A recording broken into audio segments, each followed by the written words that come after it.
Hello and welcome to Filling in the Gaps. I'm Justin. I'm Darren. Here on Filling in the Gaps, we discuss puzzling movies and puzzle games, of which today we have a puzzle game, adventure game, sort of point and click that that's basically what I'm going to put it as, and it is called My Memory of Us. This is one you will have heard about before if you've listened to some of my sales videos. I really enjoy this game. Not everything about the game, but the majority of the game I think is brilliant. It has narration by Patrick Stewart, which was the biggest selling point, as well as the cute, cartoonish aesthetic, the black and white with huge bursts of red, which you're going to find out as you play are things you can typically interact with in some way. The developer is Juggler Games, publisher imgn.pro. My playtime was about 6.1 hours. 7 for me. It's $18 a base, but it definitely goes for much cheaper than that. I think I got it for about 3. It only has, it looks like right now, 419 reviews on Steam, but it is very positive, and it comes from October of 2018. They have some tags: adventure, atmospheric, puzzle, indie, all of which I think are very fitting. I would even add story rich. Yeah, definitely. Yeah. There's not much, but what you do get is really good. I really enjoy it. I don't really want to get too much more into it. I think the game kind of speaks for itself. If you look at My Memory of Us on Steam or wherever you're looking to purchase it, the trailer kind of says it all. Would you recommend it? Yeah, definitely. Yeah. I also would recommend it. That's pretty much where I'm going to leave it for the spoiler-free section.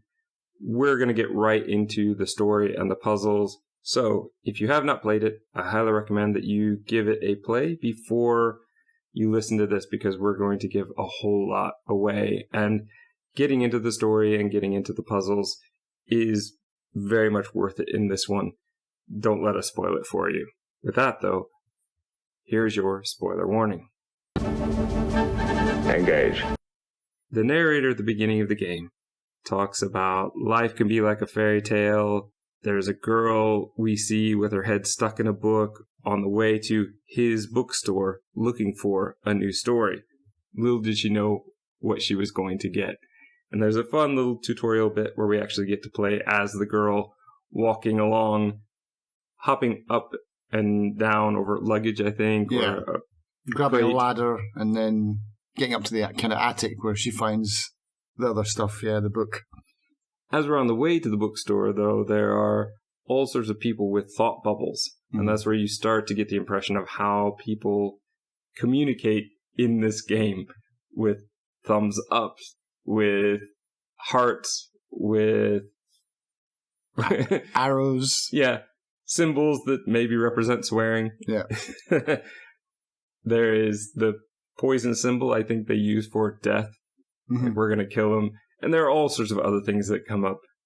It's very cute, and it works very well. It's amazing how much message they can convey with such few images. Mm-hmm. And I think that is a signal of you're in for great storytelling. Yeah, we're going to get into the shop. We try to wake him up. The red bell, he's wearing red. These are things we can interact with. Mm-hmm. You're going to climb up, move the ladder over so you can get up, find the red book, which again is the one you can interact with. Now, I recently played this to get ready for this podcast, but this was my second playthrough. When you do the second playthrough, the memories are not there anymore. Okay, yeah. Was there a memory in this part? Do you remember? No, I think there is, because I found, because there's one, and if you check it on the memory part of the menu, it says, oh, the game's just beginning, this is your first memory. It's almost like a tutorial memory, just to let you know that this part of the game exists. And you want to find these things. I'm missing one. I'm missing 2. And I'm really bummed, because it's like, I want to know the story all in full. So it's like, I'm going to have to go back and find them. Did you look at the memories then in the menu after you finished? I looked at all of them, yeah. I think they all have a title, so I think it'll be easy to look up and walk through which one you're missing and where it is. Yeah, and I think the game is broken into chapters as well, so you can just choose the chapter that you go into. You definitely can, which is great for replaying and great for achievement hunting, which I'm not sure if I really want to do. There are a few in this one I'm not sure that I will ever get. Yeah, I'm not interested. I only got about 13 achievements out of I think it's 26. I'm halfway through it, so... There's the dance number we'll get to, which I messed up apparently twice because that achievement I still don't have. I imagine you do, though, because you love those rhythm games. Yeah, I think I aced it, yeah. As the girl takes the book up to the owner of the bookstore, he starts to get into memories, basically. Oh, I haven't looked at this in a long time. And you start to see all these pictures floating out and images. And this half photo and the girl in it, she looks so like the girl standing in front of me, which is great. Yeah. I don't mind for this kind of cutesy story, though. I think that it works well. If you look at this as the story part is a short film, it works. You're not building up a huge twist. You're basically setting it up and then paying it off at the end. I don't mind. Again, as we've said before, I don't always need a twist. Yeah. Sometimes setting it up and paying it off well works much better for me. It worked for me very well. I'll let you know at the end. Spoiler, it worked for him. This is going to get us into the actual story, though. It's going to be, I believe, as he mentions, a story of a boy, a girl, robots, running on rooftops from police. And that's where we're going to start with him, is he can sneak around and he's avoiding the police as he's trying to get across the rooftop. We will get there, and the police, I think, are creeping up on him, and he falls into a trash can and gets stuck there. Yeah. Which is where the girl will find him the next day, hears the knocking in the trash can, and will let him out. I do refer to her ball as a sad baseball, and the kids in the orphanage later have a sad soccer ball. Right. They have a very sad face on them. Yeah. We have some interesting mechanics here because what we have is a single-player game with two characters, each with their own different skills. Yeah. The fact that they get to hold hands is good for the story, it's cute, and it makes things way easier than constantly switching back and forth to individual characters. When you can take his hand, and as the girl sprint ahead, it's just so much better. But as well, having him be able to creep with her, it just works very well. And I don't know how it is with keyboard and mouse, but with controller, it was very fluid, switching to connected to not connected. It was almost too good, to be honest, because I found myself not believing it was actually running happening. off, like pressing it twice, thinking I hadn't done it, but it actually has worked. I think the same happened to me a number of times. We're basically going to have times where she's running, where the boy can crouch. We need to sneak through to get them to the area with the guy selling donuts. And you can switch who is in the front, so you can make sure that they both get a donut. Right, yeah. I don't know if that's an achievement, but I feel like it should be. They're going to work together to boost, I believe, him up to a button. An elevator is going to lift her up, and they get on the swing. Narration, such good times together, but something bad is around the corner.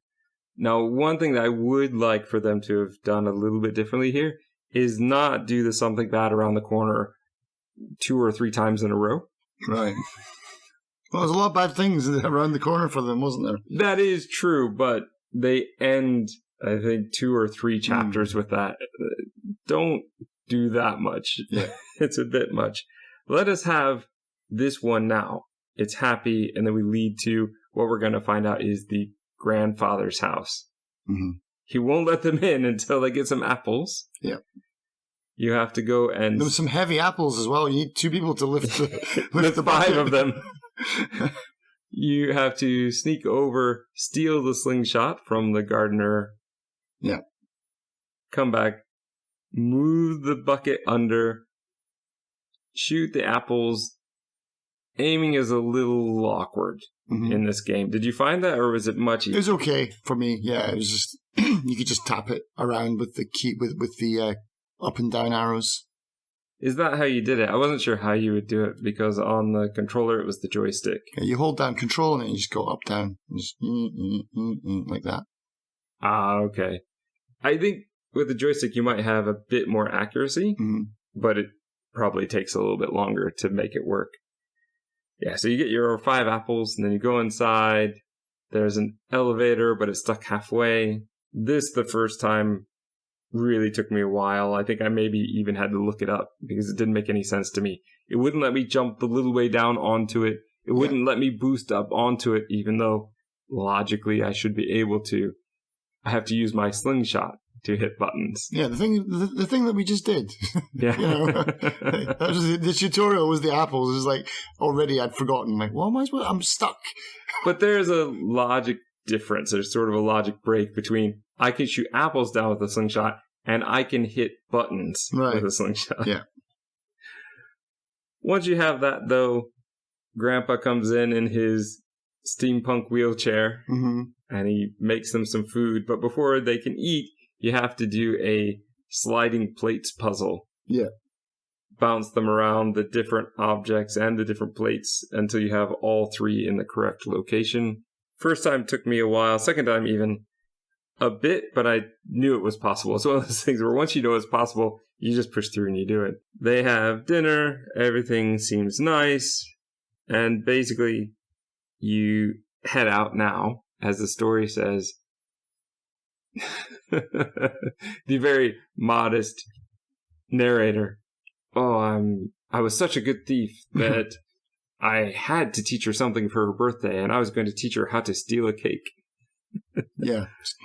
It's very cute, though. It wasn't even very big. In the cafe, we find out soldiers had already taken all the cake. The girl sings and dances to get the sort of 2 lovers together. Yeah, did this little scene remind you of anything? It really reminded me of the scene in Frambeau with the dancing grasshopper thing. I was just going to say that because that's something we've played recently, and that would definitely hit me. I mean, the rest of the bar, no, but this little stage bit, I was just like, oh man, we're back in Frambeau again. Immediately, the girl gets up and starts singing, though, and that's okay. Yeah, yeah. I look at this though as a cute kids game or a family friendly game, so I let a lot of that stuff slide in this one. It has enough good, it has enough fun that nitpicky things I normally bring out, I might let go on this one. And this is one where the girl's just going to sing, and those 2 happen to just sit next to each other now because she sang. Yeah. Like, her song brought them together. But this means that he leaves behind the mirror, and our boy is going to be able to take that and use that to somewhat awkwardly blind people a few times in the game. Yeah, it doesn't get used very much, and it is...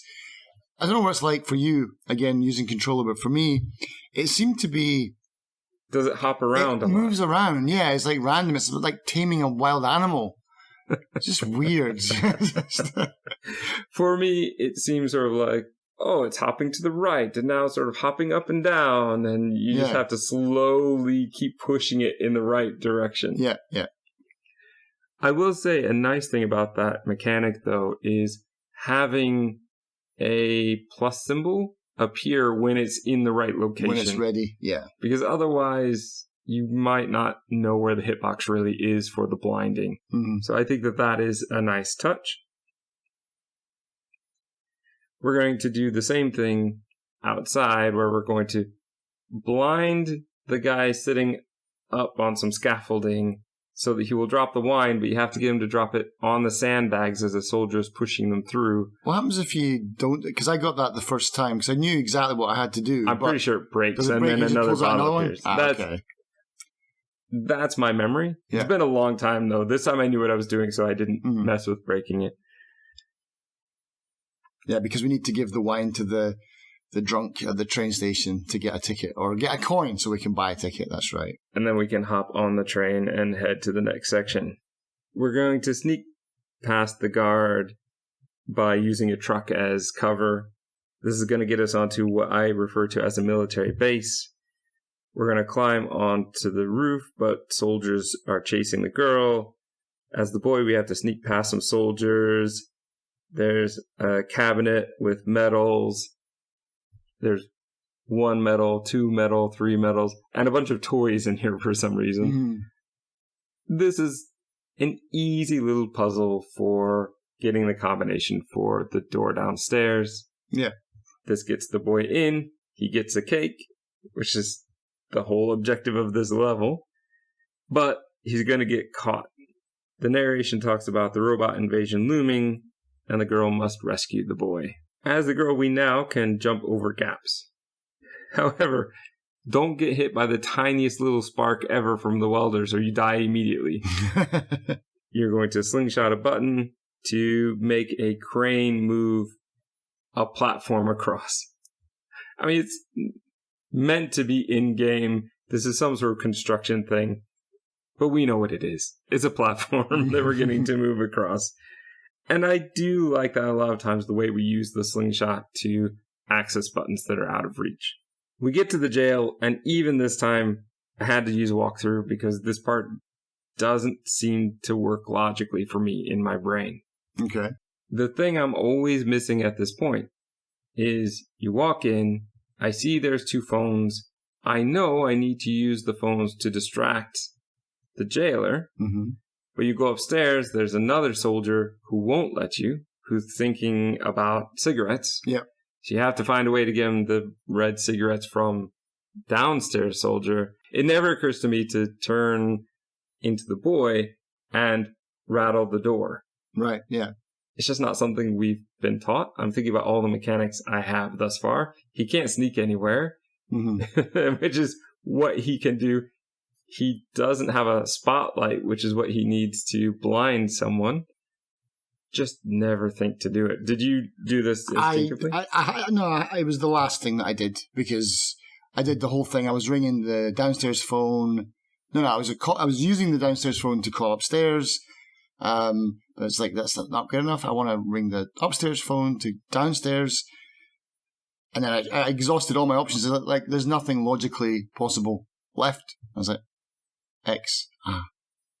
Switch over to the boy. Right, there we go.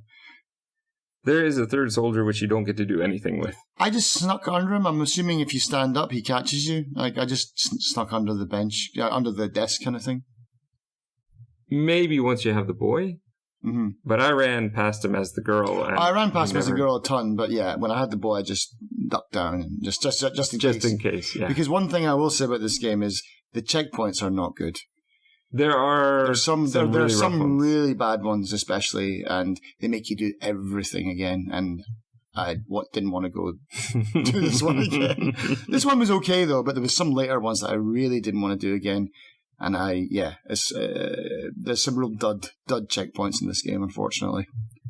On the rooftop, you're going to run, hit the button so the boy can cross as well, slide down the tube. Actually, this is where they're together and they slide down the tube, where they essentially photobomb the wedding photos. Oh, yeah. Which is very cute and funny. Which is where they get the photograph from. And that's great. Yeah. That's great. And just in my head, they are photobombing as bombs are about to actually drop. Yeah. The war is actually happening now. They begin to fall. The Robot King's army attacks. And bombing began. Who knew that war could start so quickly and so horribly? There's a really annoying part here with the creeping across the loose planks, which I didn't understand. Maybe I need to run across and jump just before, or maybe I need to do them one at a time, and that didn't seem to do it. No, if we're together and as the boy, we can creep slowly, and that gets us across. Once you understand that after the first time, it's okay, but that first time, I must have tried 6 different things. Yeah. multiple times and was getting very frustrated. Then you have to run to avoid the falling debris. I hate the falling debris stuff every time. Yeah, it's not the best. The hitboxes are quite unforgiving. And they also feel not as much this one as the conveyor belt thing. That one too, but I'm more thinking the bathtub when we get to that at the end. There are just times where the falling debris is like once you realize you're in the wrong place, it's too late to do anything about it. Yeah, you can't save yourself. Yeah, if you make a mistake, you're done. You gotta restart. The elevator we get on at the end of that part breaks. Then we become the boy. He now has a crank flashlight. And the more you hit the button, the wider it gets. I hate it because it's the whole like flashlight battery kind of thing. Yeah. But I also like it because it's so fitting in this world. This sort of World War II steampunk version, having this kind of flashlight makes sense. Yeah. And the way they've done the animation looks great. And you could be doing everything else you want to be doing, and the boy will still be turning it so long as you're hitting the button. Right. They've done a great job with the animation on that one. But I just don't like flashlights and don't last. At least this isn't a horror game. But there are some times where I really would have loved for that halo to be wider. Yeah. I don't know. Yeah, on keyboard, because you have to control the other person and the keyboard basically gets taken over by that player. I think all you got to do is wind it up with the boy, and then if you're holding down C, I think was a button, and then if you press X to switch to the girl, it's just always fully expanded. I think there are a few things like that maybe I didn't realize that you could just hold the button down as opposed to tapping.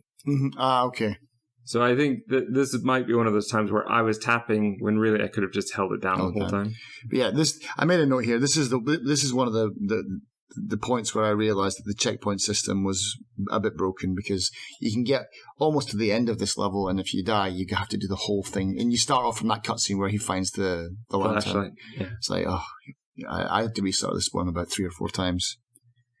You're going to use slingshots now to close some bombs so they don't attack.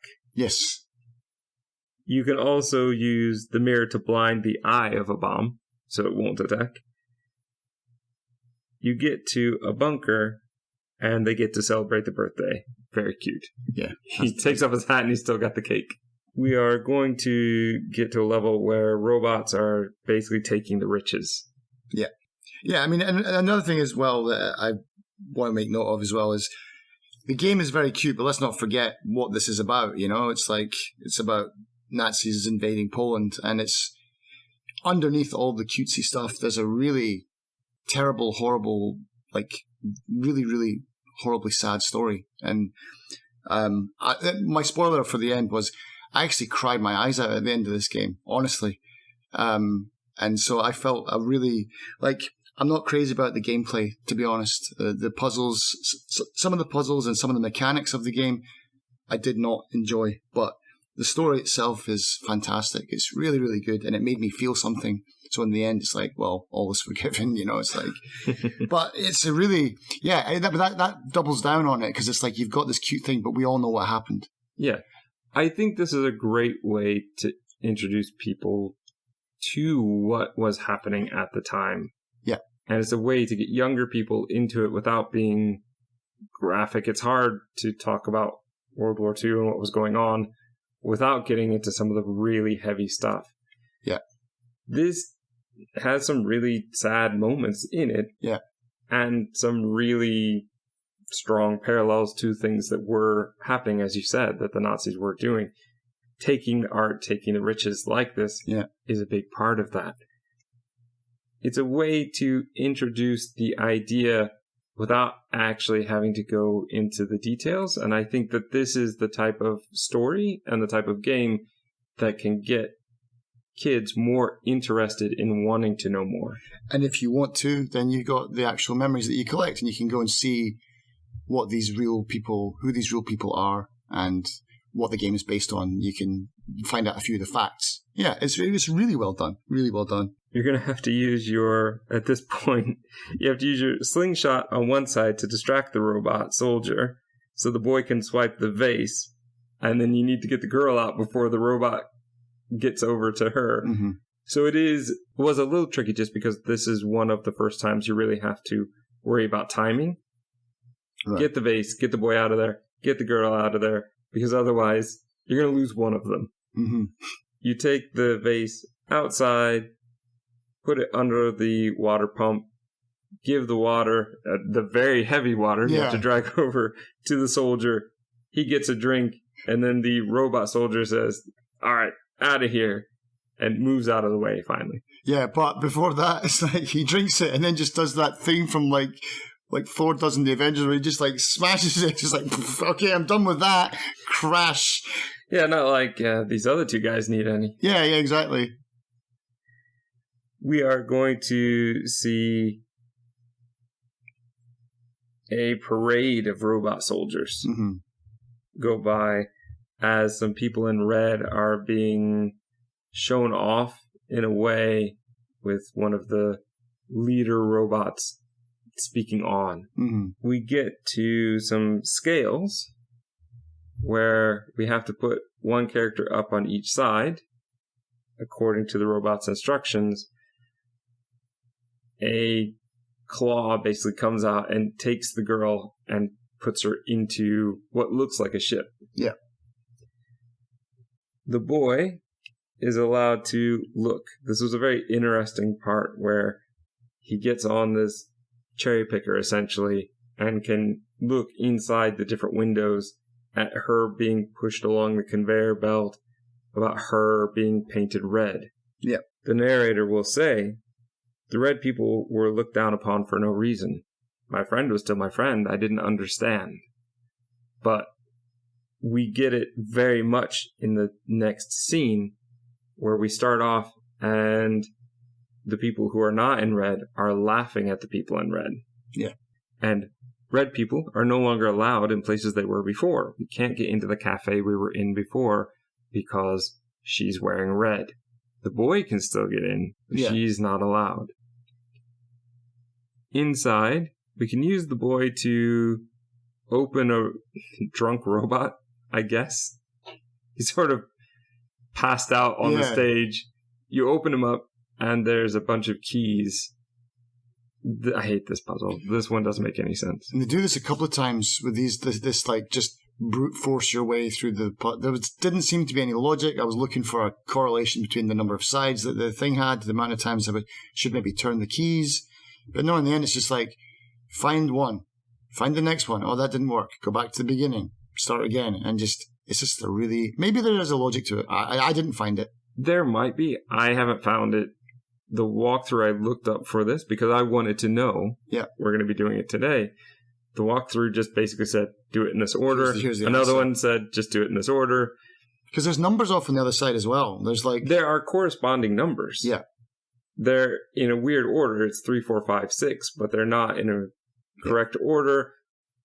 The left side seems to have a gap at the bottom. The right side seems to have a gap somewhere in between the numbers. Yeah. I don't get it. I don't get it. If the answer is in the game, I just don't get it. I haven't found it. I just pushed my way through. Yeah. Yeah. And they do that twice in the game. Which was a bit unfortunate, but the one that I did like, I don't know if it was this part or the next part coming up, but there's a bit where you find a key card, and I was like, where's the code for this key? It's like, it's on the key card. Yeah, that's still coming up. Yeah, that's a ways away, I think. The robot then sort of ejects a lever, which we can use to get the girl to go underground. Now, I found a bug playing this time where I walked her into the tunnel, and the boy just appeared there. We're actually supposed to use the slingshot on the button that's underground to get him there, I believe. Okay. We now have to do some sneaking around past robots. I'm pretty sure there's a memory around here somewhere. As you're playing through the second time, there's just one area I went to, and I'm like, why did I go over here? There's nothing here. Yeah. Oh, there was probably a memory here. Right. There's a part where you walk up to a robot, And the robot just goes, red, no, puts her on the other side of a hedge. Yes. And so you have to, as the boy, go up. Real simple puzzle. There's a water valve, turn it off. The gardener comes out, goes, hey, what's going on? And you steal the key from his door. Yeah. So you're now together again. More sneaking. One thing I should say with the sneaking is there are times where you can hide inside of things. So you can hide inside of hollowed out trees or holes in the wall. Yeah, I quite like the... I'm not a huge fan of stealth games, but this is about as stealthy as I can get. You know, I can tolerate this much. Because there's some later stealth missions that I actually quite enjoyed. Because it's all just about working out patterns and when it's safe to go and when you have to kind of hide. There's more sneaking. We need to steal the crank handle to turn on the spotlight. This was another thing I had to look up because I just didn't think about it. I saw that the spotlight was red, but didn't think, oh, I need to hit it with the slingshot. Because I thought I could blind him from anywhere, but no, it has to be in just the right spot. Yeah, because he's almost standing on the light as well. So it's like, yeah, I figured you'd have to tilt the light over to us so that we could get a better angle on it. As we do more sneaking, though, we're going to get to a part where statues are being removed by, I would think by helicopters, but it's probably by those flying robots. Yeah. Then we get to a slide square puzzle. Your favorite. Oh, yeah. With zeros and ones, and we have to get the zeros to cover the ones, which apparently control these three different robots. If you get the zero in place of, I mean, this is programming, essentially, right? Yeah. So you put the zero instead of a one, they all deactivate, and that saves the donut man who is trapped, who says, hey, do you need a lift? I'll give you a lift. And takes them to Grandpa's house. Yeah. I actually like this slide square puzzle. Yeah, it was okay. I didn't mind it. I liked what it did. The thing was, though, the first time I played this game, I had no idea what I was doing. It didn't make any sense to me. It took me a long time to figure out. But that is why this time I knew exactly what I was doing, and it took virtually no time. But that is an indicator to me of a decent puzzle where you don't do well until you understand what you're actually supposed to be doing. And then it works like clockwork. Yeah. The narrator speaks about grandfather's house is ruined, but he's waiting there and happy to see them together. But it's only for a short time before a robot kicks in the door and shoots the grandfather, but not with a bullet, with red paint, assuming. Yeah. The boy will give chase on the scooter. You have to avoid potholes, traffic cones, other vehicles. That's some old school gaming right there, man. That brought back a lot of memories. And you have to hit those boost arrows. Yep. It's like Excite Bike. Yes. And continuing even on, there was a Super Nintendo Beavis and Butthead game that had a cart where you have to avoid all the obstacles. Right. They still exist. This type of race thing still exists. Didn't they do that with the Final Fantasy VII? Was that not the bike ride that you had to do? It was like that as well, I think. It's just very possible. It was really popular back in the 90s, even before. I don't mind this one. I mind some other ones. This one I don't mind so much. But I do think this is one of those things where if you mess up too much, back to the beginning you go. Yep. You just got to get good. There's a line of red people waiting to get into the ghetto. Around the corner, you're going to have to drop some red paint on a robot, so his colleague just starts laughing at him, and you're allowed to sneak through. This is one of my favorite parts of the game. Yeah, I like this part. There are different areas. The first time I played it, I was a bit confused as to where I was supposed to be going, what I was supposed to be doing. But the second time, just joy. I absolutely love what was going on here. You get to meet the woman who says, oh, you need to get this radio to the white hand or to the flower. There are all these symbols that you're meant to follow and look around for. And she's wearing an obvious mask. Yeah. It's cute, but I love the idea of there being a resistance here. You have to get the radio to the painter, where you can distract him long enough to steal his paintbrush. Get the paintbrush on a bucket on a line, sort of across the stream, go over, get it, bring it back so you can graffiti the robot general's portrait or whatever. Yeah. Which was just a weird matching thing. But it was a fun little mini game. Yeah, it was all right. And one good thing the game does consistently with these parts is if you find something and you don't have the equipment for it, you just get a question mark. So you know you've got to interact with this, but you know you're not ready to do it yet. I appreciate that part of the puzzle where it's like, not yet. Just wait. Come back later. It's good. You get to put the portrait on the other line. That's right. And then you wheel that across. So that the robots will laugh. I love the fact that they just sort of laugh at each other all the time. They're just big dummies, yeah. Grab the radio, take it to the guys in the brick area. Here, you get to play the music so they're energized enough to work. Mm-hmm. Keep bringing them bricks until it's high enough that the robot can't see you sneak the radio across. Mm-hmm. You see the robot sort of officer stand on the platform, get the signal, and then walk in. So you can also, as the masked man appears and says, use the radio. So you use the radio. It's a little confusing at first. I wasn't sure what I was supposed to be doing. Mm-hmm. Because you get a string of something like 7 numbers. And so in my head, what I probably did the first time, because I certainly did it this time, is I kept trying to tune the stations in order. Oh, but it's just telling you what the symbols are for each number, isn't it? Yeah. You really just need those 3 symbols and those 3 numbers. So I was way overcooking this one. And I also got the numbers out of order, so I was doing it multiple times, going, oh, wait, it's not 3-2, it's 2-3, so I need to do it all again. And then numbers are not in order on the radio. But you get that, and you don't even get to go in. The masked man sneaks in, says, thanks for your help. Go see some other guy. So you go out, there's another guy in red with a mask on. He opens the door. Now you get to see the girl again, who's looking very sad, but she's happy when you arrive. Mm-hmm. Grandpa is there too. Yeah. The narrator is going to say how they use the radio to listen to all the bad news of the world. They play at the orphanage. Janusz takes care of the kids, and he's happy to have them come over at times. And the next level is going to be about the orphanage. You get out there, the kids get the sad ball stuck in the tree. Mm-hmm. And here comes the puzzle I probably struggle with the most and probably shouldn't. The math equation. Get the strawberries. I get that. First off, I need to pay better attention because in my math equation, I thought they were all plus symbols. Mm-hmm. That there wasn't a multiplication symbol. So I didn't understand how that was working. I was trying to add them all up as like, 12 strawberries. 1 + 2 is 3. But that doesn't work. Yeah, that's what I was trying.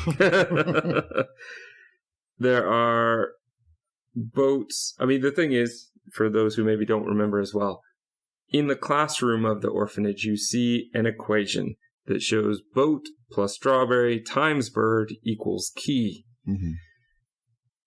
The boats are not just the ones that look exactly like that one, the 3 barrels in the basement, but also one on the roof, a model that's in that classroom, mm-hmm. and I think there's a ship on a portrait or a painting somewhere as well. Yep.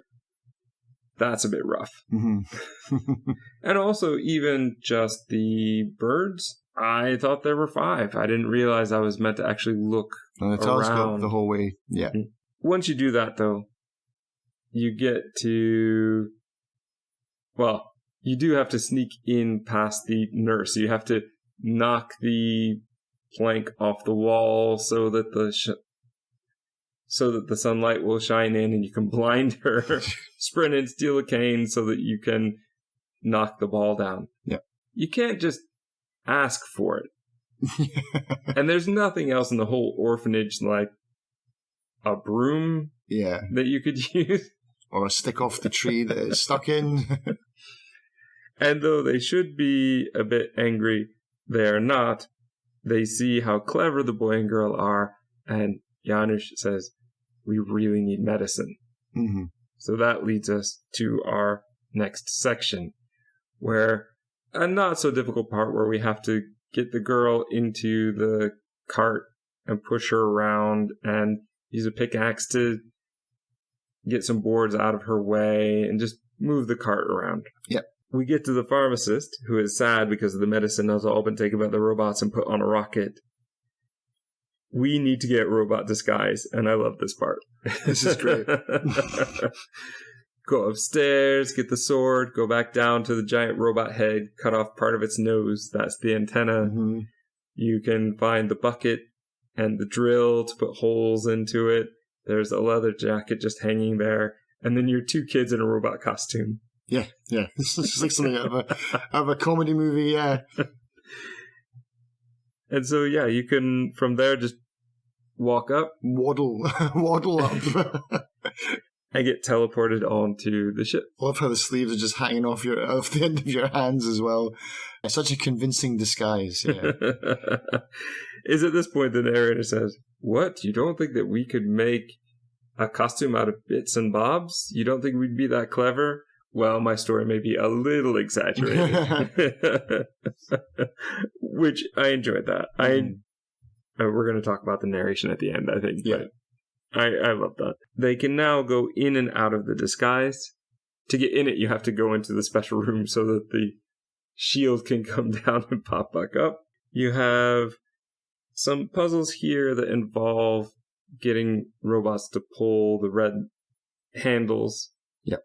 Which will make lifts work. It will make platforms move, those kind of things. There's a very creepy bit here where there's a dog in the back, a dog robot that is never ending, just running, chasing after the image of a red girl. Yeah, just painted on the wall. Yeah. That's enough to get it going forever. Mm-hmm. There are a number of puzzles here that involve what look like dice faces and getting the dial to move. I like this puzzle in the right direction. Really? Even though this would be a math puzzle. Yeah. I didn't do any calculations in my head. I just got to a point where I was like, okay, I'm close. And then I just fiddled with it. I didn't bother working them out. It's all just trial and error. I wonder which way would be faster. Yeah. It worked pretty fast for me. It was okay. It was fine. Or I'd get it close and I'd be like, okay. In my brain, I was like, okay, I was there. So I was like, I just need to knock 2 off of it. So it's like, okay, I'll look for a 5. Oh, there's one there. I'll use that. And that was how I bumbled my way through this. It works. I do wonder if there's more than one solution for each one. I think so, and also they've got like multiples of the same dice, like the same numbers and stuff like that. I think I solved the same one in a different way because I had to restart this part again. No, not this part. A later part where because they use this dice puzzle a few times, or at least a couple of times in the game. On this level, there are multiple ones of this. Yeah, is this the one with the pipe that you got to slide down? You have to charge up the robots and stuff, yeah? Yes. Yeah, okay. So it's the same thing. The pipe in the middle. So you have to use that to go all the way down to pop up onto the right. I don't know how that works physics-wise. There's a memory there. But there's a memory there. Yeah. Whereas this time I did that and I went, why did I do that? Yeah. Oh, there's probably a memory there. Yeah. Then you have to get it so that you can do another one of these puzzles, basically, and distract 2 of them, get the girl down here so you can slingshot the button, and the final robot falls on it was a trapdoor, essentially. So you open the trapdoor, he falls through, put it back against the 2 of you can walk across. Yeah. You are going to, in the next section, have to drop a statue so that when you get back in costume, you can make the other robot go clean it up. Mm-hmm. Now you can separate 2 valves, get the cage up, grab the medicine, but it was a trap. Yeah. Uh-oh. You are dropped onto a conveyor belt, which feeds into a large robot mouth. You have to run to avoid falling debris. Didn't like this section that much. Mm-hmm. Once you get to the end of that, though, more narration. The medicine is returned, Janusz is happy, and his nurse, Irena, has an artistic mission. So now we get to the part with the ice and the winter. The girl wants to skate, but before we can get skates, we have to help spread some propaganda. Yeah. So we have to go through this adventure game house. We have to go outside, dance for the robot, get a bone. Thanks, robot. But it is useful because we use that to distract the dog. So we can go to the bookcase with the red book, which opens up to his secret room. Love that. Yeah. That gets us a key to open the cabinet that gets us the gear that will help fix the printing machine. And then printing was a mess. I found a rhythm, and then I was just like, right, I'm not stopping until the game wants me to stop. Were you able to hit every page, though? It seemed like at best I could do every other page. I got it, in the beginning I was running it slowly and doing it that way, but by the end... Oh, can you control the speed? Yeah. Oh, that's where I went wrong then. Because I must have cranked it all the way up. I was getting them halfway on. Right. I would occasionally get one, skip one, get the next one. But overall, I was like, this is such a waste. Such a waste of paper. Yeah. Then you have to go and post these flyers up everywhere where there is the flower mark. Mm-hmm. Some very tricky stealth parts here for me because I also am not a stealth game person. I like jumping in and out of like the holes in the wall and that kind of thing, but trying to stand, I don't know if it's here or if it's the next time we hit the flying robots where you actually have to stand under the robot and let it switch over you. I think that's later on.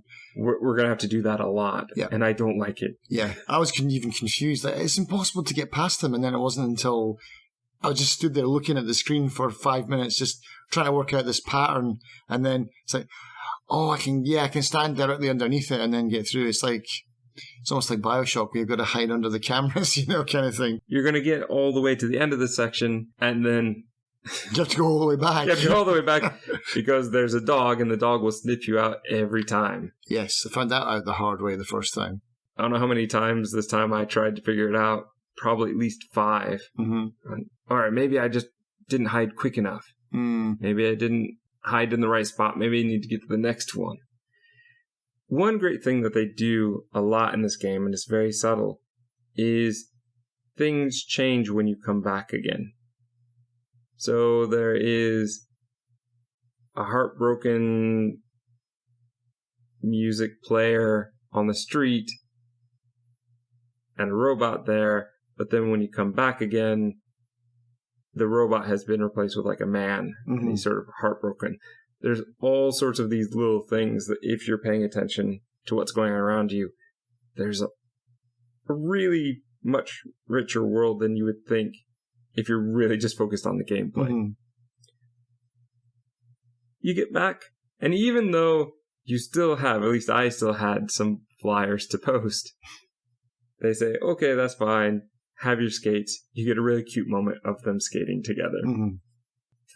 The narration will say, it was nice to see the bright red posters everywhere, but food was getting scarce. And they do a fantastic imagery bit here where there's, I think, a stack of 4 slices of bread, and then you get down to the last slice of bread, and they've cut that in 3, and then there's just a little hunk of bread out of the 3 left.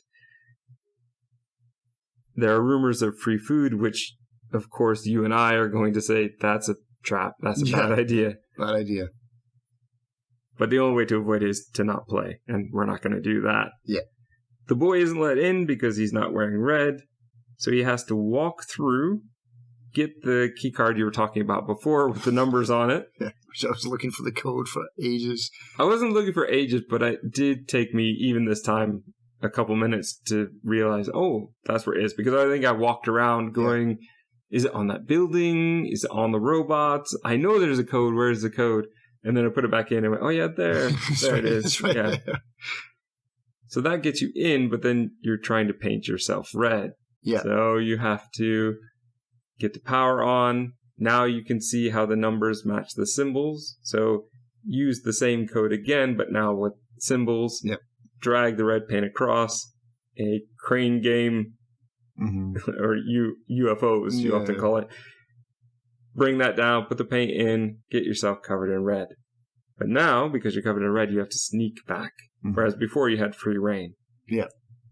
I think this is a fantastic way of showing that, of showing what it is like to be on one side and then being on the other side of things, being on the side that's very discriminated against or has different rules. Yeah.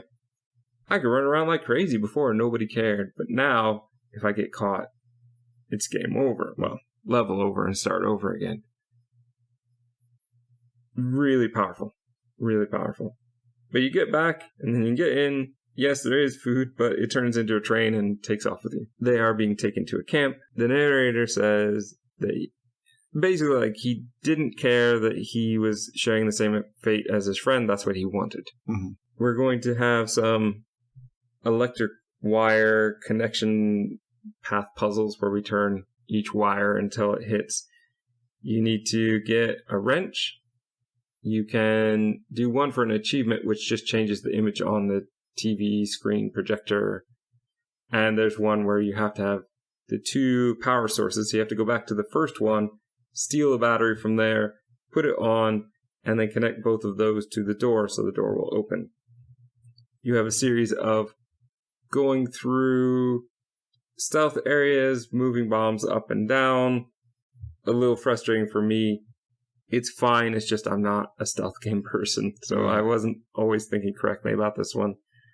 There were a couple that were awfully close, though. Yeah, there's a couple of bits in here where you had to control both characters almost at the same time. You had to be quite quick with raising up a bomb so that you could hide behind it. So you had to switch back and forth, and yeah, I found that a bit hard, to be honest. You have a love letter that you can carry from one cell to another. Mm-hmm. You have basically the key puzzle, which is really tricky with the different platforms up and down, and you have to time it right so you don't expose one or the other. Mm-hmm. You know, you've got the boy going through and hide in the pipe, get the box talking to the robot officer so that he can be distracted. So you get the key, and then you go back, and you basically just drop people, and they go, well, that seems like a bad idea. But then you see in the screen, the cage shows it has a parachute. Right. But it would have been nice to have seen that right away. Yeah, just drop these guys to their deaths. You need to do that twice. Then you get onto a Steam platform that you can just take off on. The narrator, again, talks about, oh, you think that we couldn't really do that? A couple of us couldn't handle doing this.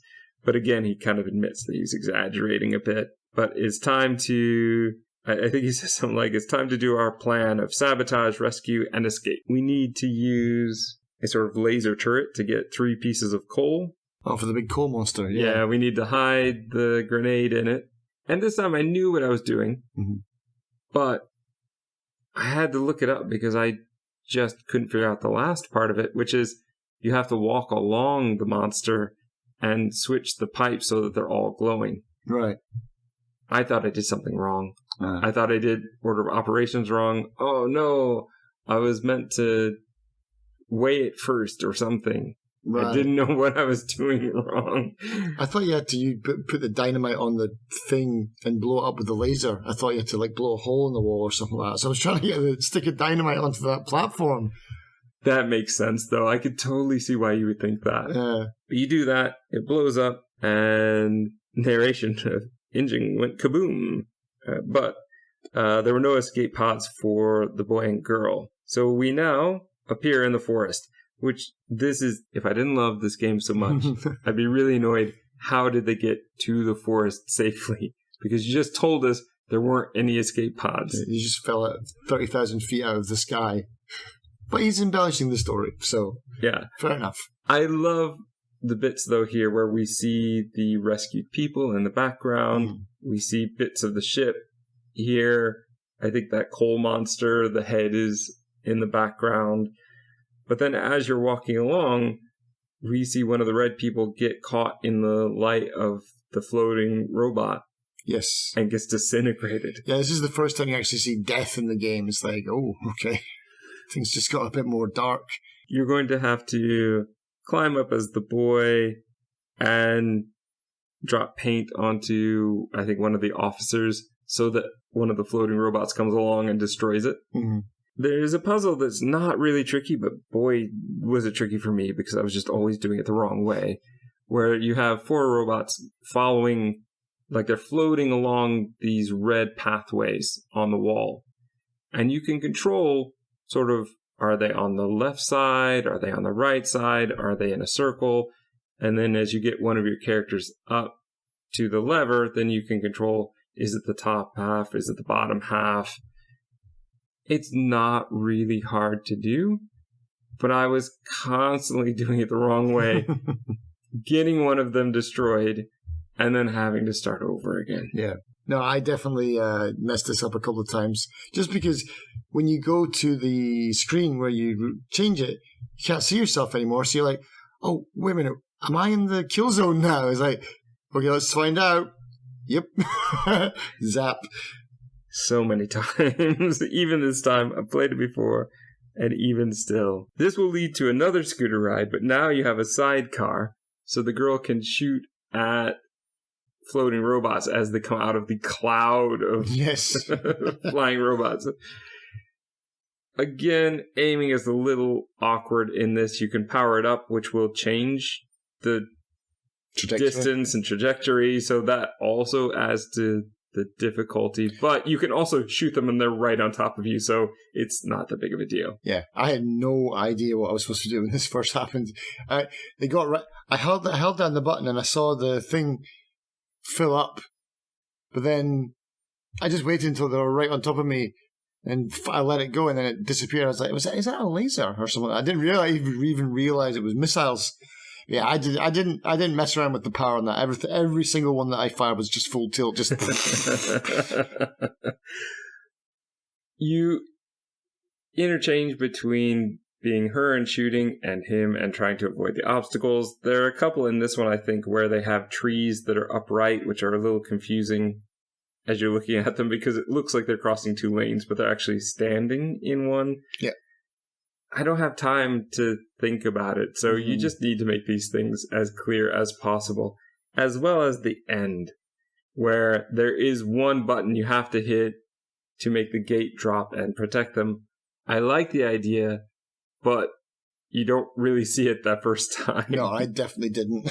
Luckily, there is a checkpoint, so you don't have to do the entire race again at this point, and I think that probably came through QA.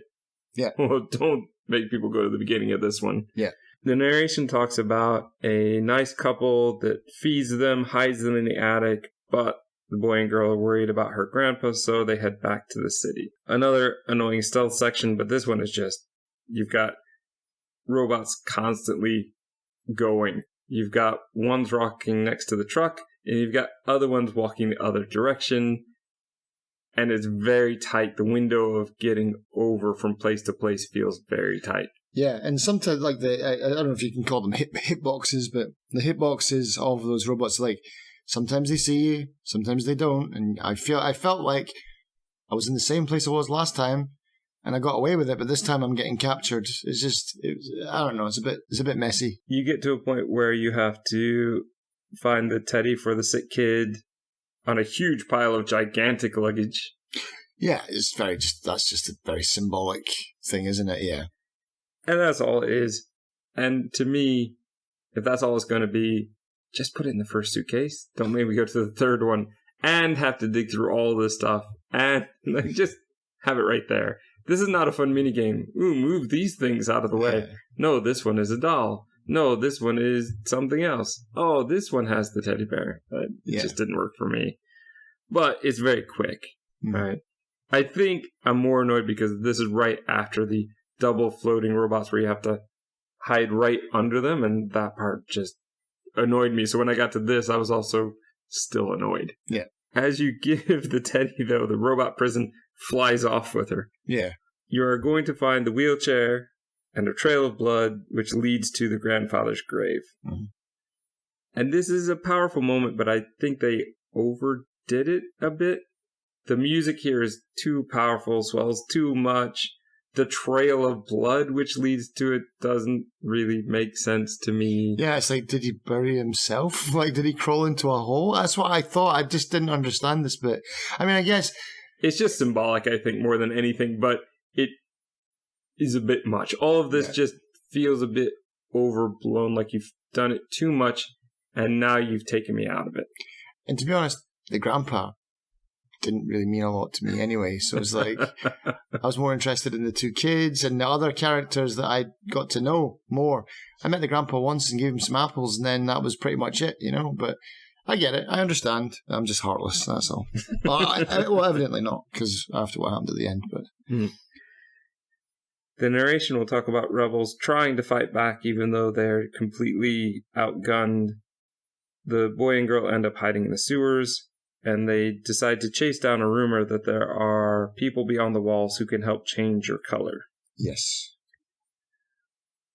We get to a piston puzzle that I just didn't like. You have the flashlight, and you have to take the girl, run through with the boy. How many times did I die in this? This is a switch back and forth. I tried so many things. I even found that a lot of times with the boy, you can go through and stand in just the right spot between the pistons, and it won't kill you. I couldn't do that with the boy, but I could do that with the girl. So I had it in my head, this is a very weird way to solve this puzzle, but it must be the way. Yep. And the light just couldn't be... But this is why the light has to be limited in the way it is, so that you know how to do it the way they want you to do it. Mm-hmm. Because I would have made it big, found a way to get her through, and then have been stuck, because he would be on the wrong side, and she would be in the darkness. Yep. I do hate she can't run through the darkness. I get it. It is a puzzle mechanic, but it makes no sense that she couldn't just charge through and get to the safe spot in between. Yeah, because sometimes there's like an inch of darkness, and you're just like, it's just 2 steps further. No, it's too dark. I might trip over something. But again, it's the puzzle mechanic, so we're sure that we have the boy with her. Yeah. But then getting the boy back, the first time I was playing this, I didn't see that lever. Oh, okay. Well, I'm going to have to try and sneak it through like I did sometimes before. Oh, no, he's dead. Oh, so do it all again. Yeah, do it all again. To take you up to a labyrinth marble puzzle. Once they're both in the turning generator things, is a bit rough. It's quite hard, but I liked it because it was a different take on a classic puzzle. So it's like, oh, okay, they've done something different, but it felt like a bit... This puzzle just, to me, didn't feel like it fit in this world, though. It was just circuits, kind of like to roll a marble over a circuit to open gates and stuff. I don't know, it fit with the robotic theme for me, but... But then it also leaves you with an arrow that is a sort of digital representation that just didn't feel right in the steampunk world that they have created, and with all the other puzzles that we've seen. That could be me just nitpicking, though. I got it, though. You can stumble through this one and get it eventually. Yeah. It was the next one that I didn't like. I believe this is where you get to the resistance bunker. You see a bunch of people who have survived, who have avoided. You see the masked couple in the upper level who give you permission to get down into the basement to talk to the nurse, who says, go find this girl, and that allows you out. You also, at one point, you could use a periscope to look out and see that there are tanks just overrun the city. It's the pipe puzzle you hate, yeah? The pipe maze thing. Yeah. Oh, God. I spent far too long in this one. Me too, and then this is a part where one night, okay, I got through the maze, I'm done. Checkpoint starts you back at the bunker. Oh. This is a bit heart-wrenching. Oh, no, I've got to do it all over again. I will say it was easier the second time. Yeah. But it's still very confusing. The 4 different screens, trying to connect them. A lot of the pipes, you have a connector with 3 different paths you can go. 2 of them go to the exact same place. Yeah. I mean, if the job was to confuse you, they've done a really good job of confusing you. But I just was getting angry with it, to be honest. it didn't feel like it was set up for me to solve it. It set up more for me to just brute force my way through, which I didn't really enjoy. Mm-hmm. Yeah, and in the end, it was just It was more like go as far around as possible. That's the right answer. Yeah, you basically find the path that you've not been on yet, and then you're on the right path. Like, just go. Yeah, it almost was like go in a direction that's counterintuitive to what you would be wanting to do. Go the opposite direction, kind of thing. Because when I found myself, I was getting through, and then I found myself all the way back at the start. I was like, oh, this is where I came in. Like, oh, God, no. Okay, here we go again. This takes you to the girl. She's cooking some fish. She talks about there being a family on the outside that will adopt her, and maybe they'll adopt you too, and they can change your color. Mm-hmm. But then leads to, for me, the worst part of the game, because we now have the bathtub, which takes her away eventually. Yeah. We'll get to that, but just getting through the debris parts, just so often I put myself in the wrong place and there's no time to change. You can sort of accelerate with the sprint button. Mm-hmm. That helps. I don't think they actually told you that. If they did, I missed it, which is very possible. It's almost like you have to be sort of on top of it to see which one is going to be dropping. By then, it's often too late. So it's more a time of, like with that key robot puzzle, of memorizing it. Yeah. And that, to me, doesn't feel fun. And go back to the beginning every time. Then the girl is going to be taken away, the new girl is going to be taken away by a crane hand, essentially leaving our girl crying, and like, I don't like her crying, and get to hear it many times. So enjoy that every time you die, and you have to start over with her crying. The bathtub then can fly. It turns into Cuphead now all of a sudden. And you get to fire from the gun in the back, which for a long time I didn't realize you could just hold the button down. So again, I was hitting for each shot. You can't really aim it very well. You're basically just maneuvering the bathtub and firing straight out from wherever you are. It's my understanding. There are way too many red lights. There are eyes. There are gills on the side. There's the lantern overhead. I didn't know which thing I was meant to be firing at. It took a while before I realized, getting the lantern, if I hit that, it will shrink a little bit. Yeah. That took a while to figure out. You've got bullets coming out. You've got a laser coming out. You've got stalactites that will kill you, but you can also use to hurt the fish boss. Every time you go between, like you hit it once, well, then you've got these health things, but the first time I avoided them. Yes, jinx.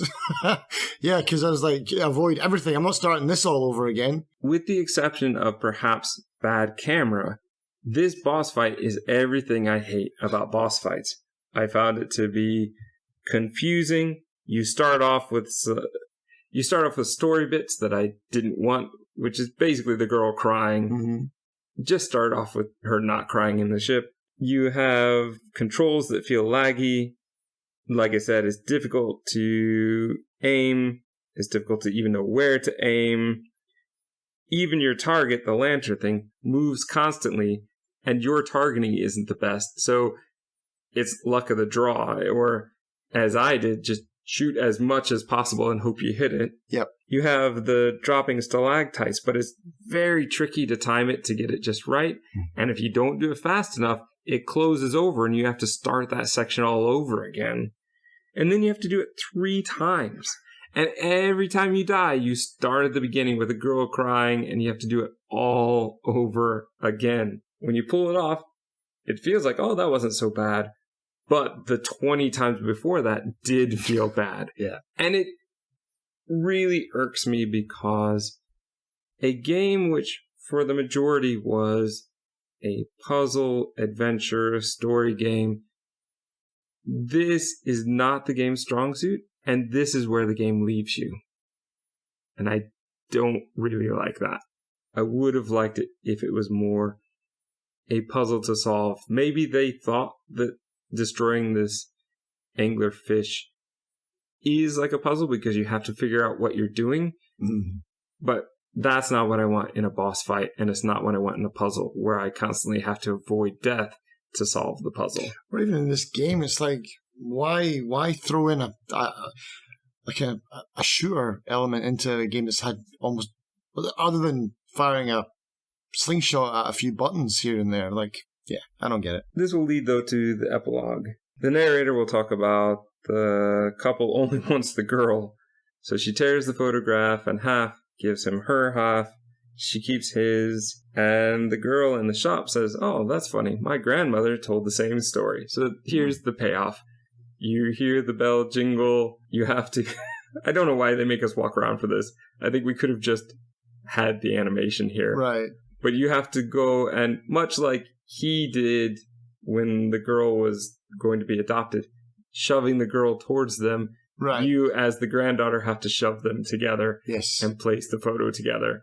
Symbolically, it's fun, but gameplay, I don't need it. I just don't. They could have just animated that, and I probably would have liked it even more. Mm-hmm. Because now I just feel like it's kind of a chore. This isn't a puzzle. This isn't fun. This is just more story. Just go ahead and do it. Mm-hmm. Just go ahead and do it. And then it's going to end with him saying like how lucky they are to be together again. They feel like kids again. And that basically that this story is dedicated to anyone who's ever been separated from a loved one and reunited. Yeah. And it's incredibly beautiful, incredibly powerful, and told by Patrick Stewart, who I could listen to narrate the phone book. He's just fantastic. I love that. It was the huge selling point for me when I first heard about this, and it did not disappoint. Yeah, because all throughout the game, I'm just like, when's this next bit? You know, Yeah. I was just waiting for the next bit from him because, I don't know. I mean, I'm not a huge Patrick Stewart nerd, right? I watched a bit of Star Trek with him in it. I've seen him. I know he was in American Dad. Was it American Dad? Yeah, he was one of the guys in American Dad. That's about it. So I've never really listened to him, but man, he's got such an amazing voice. Like, I don't know what it is. It's like pure medicine. And the thing is, he has, at this point in his career, he has the natural sort of old man grandpa voice. Right, yeah. That fit perfectly for this role. I wonder how they got him on board. I wonder that as well, but I'm very glad that they did. I'm guessing it's because the story is so touching and such a good story, and it's like you said before, it's telling a really horrible, true story in a kind of kid-friendly, non-preachy kind of way. And so maybe he's just like, man, I like this. Yeah, I want to be part of this. I hope that's what happened. I could see that being why that happened. I watched those. When you leave the game and you come back or you start a new chapter, it will play you the narration at the beginning. Mm-hmm. I never really skipped them. Just really enjoyed them. Part of that is the art, but a lot of that has to do with the narration. And I think that is beautiful. Yeah. Overall, it's not the hardest puzzle game. It's not the best puzzle game. But I think it has an interesting combination of story, adventure game logic, a few decent puzzles, really cute art style, and, as we've both said, amazing narration that fits that story. That just makes this something incredibly special. I was glad to have played it before. I was glad to play it a second time, and I'm really glad that you gave it a chance now. Yeah, well, yeah, because you were the one, you've been telling me to play this for ages, and it's taken me 3 or 4 years to finally get around to it, and I'm glad I did too. Gaps filled and more gaps created.